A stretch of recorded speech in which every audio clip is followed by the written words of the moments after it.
How do I know that the movements that my child does not represent a seizure or an epilepsy? A question from one of our followers. Now, there are several things that a child can do that can represent a seizure or can be benign. We'll talk about them today. We start with the staring spells. So if the child has a staring spells, there is a type of epilepsy called absence seizures that can present as staring spells. Now the question, how do I know as a father or as a parent or a mother that those staring spells are not just daydreaming normal for the child or they represent a seizure? We look at first when they happen. Now, if the child is bored, sitting, not doing anything, and they have staring spells or daydream, then most likely this is normal occurrence.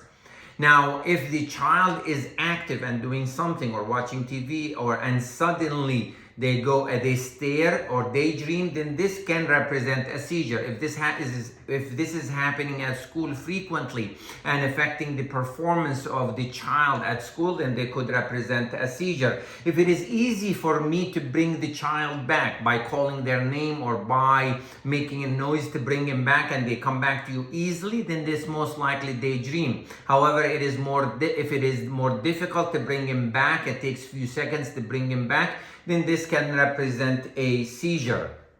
Then we go to tics. There are simple tics and there are complex tics. It could be Tourette syndrome. Tics are sudden movements that can happen in the face, in the arm, and the leg. Those tics are, I don't want to say they are normal, but they are benign and do not represent a seizure. But if you have very frequent tics and if you have large movements of the extremities, if you have complex movements, this can represent a seizure, what's called a simple partial seizure. Now, we also move to any jerks that happen as the child falls asleep. It's called hypnic jerks, where essentially the child is falling asleep and they have a body part like an arm or a leg moves. Those are benign and called hypnic jerks as long as they're happening at the time of a transition from wakefulness to sleep, and they can happen in adults too.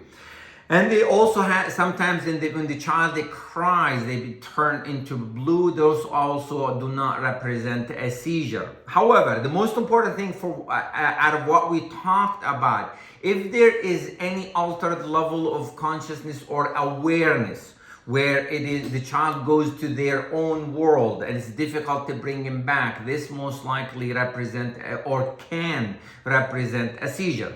At the end, if this happens frequently, if you are as a parent worried about them, if they're affecting the performance at school or affecting the child's life during at home or during the day, then it is better for the child to see the pediatrician or see a neurologist. They will determine if this could be abnormal and further testing like an EEG is required, or they're benign and just to watch them. Thank you.